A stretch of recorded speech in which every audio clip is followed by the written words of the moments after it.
தபால் தலை வெளியிடப்பட்டிருக்கிறது. இது தொடர்பான கூடுதல் விவரங்களோடு இணைகிறார் எமது செய்தியாளர் ராஜகுமரன். வணக்கம் ராஜகுமரன், உங்களிடம் இருக்கும் தகவல்கள் சொல்லுங்கள்.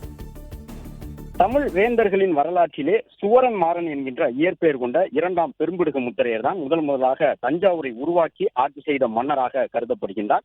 இது தொடர்பான கல்வெட்டுகள் திருக்காட்டுப்பள்ளி அருகே இருக்கக்கூடிய செந்தலை என்கின்ற கிராமத்தினுடைய மீனாட்சி சுந்தரேஸ்வரர் கோவிலில் கண்டறியப்பட்டிருக்கின்றது. வேந்தர்களுடைய வரலாற்றிலேயே, அதாவது மன்னர்கள் வரலாற்றிலேயே முதல் அதன் அடிப்படையிலே மத்திய அரசு பெரும்பிடுகு முத்திரையருடைய புகழுக்கு மேலும் புகழ் சேர்க்கக்கூடிய விதமாக இந்த தபால் தலையை வெளியிட்டிருக்கின்றது. இரண்டாம் பெரும்பிடுகு முத்திரையரை பொறுத்தவரை பிற்கால சோழர்கள் என்று சொல்லப்படக்கூடிய சோழ மன்னர்களுக்கு முன்பாகவே தஞ்சாவூரை ஆட்சி நடத்தியவர். அது மட்டுமல்லாமல் அவரை பற்றிய பல்வேறு குறிப்புகள் இடம்பெற்றிருக்கின்றன கல்வெட்டுகளாக. அதன் அடிப்படையிலே தமிழக வரலாற்றில் தாம் சந்தித்த அனைத்து போர்க்களங்களிலும் வெற்றியை மட்டுமே பதிவு செய்த மன்னராக இரண்டாம் பெரும்பிடுகு முத்திரையர் மன்னர் அவர்களை பார்க்கப்படுகின்றார். பல்வேறு பேரரசர்கள் ஆட்சி செய்த பொழுதும் சோழர்கள், சேரர்கள், பல்லவர்கள், பாண்டியர்கள் உள்ளிட்டவர்கள் பல போர்க்களங்களில் பின்தங்கிய செய்திகள் இருக்கின்றன. ஆனால் இரண்டாம் பெரும்பிடுகு முத்திரையரை பொறுத்தவரை கன்னி தமிழ் பேசக்கூடிய அந்த காவிரி கரைவெளி முழுவதுமாகவே ஆட்சி நடத்திய மன்னர் என்று அவரை பற்றிய வெண்பாக்களில் இடம்பெற்றிருக்கின்றன.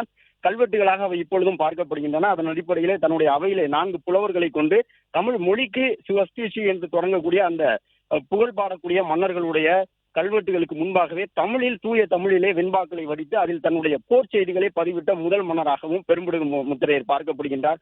பிற்காலத்தில் வந்த மன்னர்களுக்கு சஷ்டிஸ்ரீ என்று குறிப்பிட்டு தங்களுடைய போர்க்கள வெற்றியை பதிவு செய்வார்கள். அதற்கு முன்னோட்டமாக பெரும்பிடுகு முத்திரையர் தான் முதலாக தன்னுடைய வெற்றிகளை கொடும்பாலூர், காய்ந்தறிந்தான் உள்ளிட்ட ஒவ்வொரு போர்க்களம் தொடர்பாகவும் எந்த மன்னர்களை அவர் வெற்றி கொண்டார் என்பதையெல்லாம் வெற்றி செய்திகளை வெண்பாவாக தூய தமிழிலே கல்மில் எழுத்தாக செந்தலை, நேமம் உள்ளிட்ட பகுதியிலே 1000 சிவன் கோவில்களை கட்டி அதில் பதிவு செய்தவர் என்று வரலாற்றில் ஏற்கப்பட்டிருக்கின்றார்.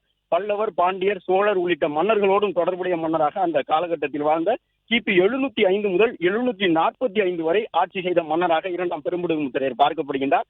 வழக்கமாக குறுநில மன்னர் என்ற அடிப்படையிலே அவரை பற்றிய வரலாறுகள் எழுதப்பட்டிருந்தாலும் பல பெருவேந்தர்களை தனித்து போர்க்களத்தில் எதிர்கொண்டு பாண்டியர் உள்ளிட்ட மன்னர்களை தோற்கடித்திருக்கின்றார் என்கின்ற வரலாற்று குறிப்புகள் அடிப்படையிலே அவரை பேரரசர் என்றும் தமிழக வரலாற்றிலே குறிப்பிடுகின்றார்கள். நன்றி ராஜகுமரன், உங்க தகவல்களுக்கு.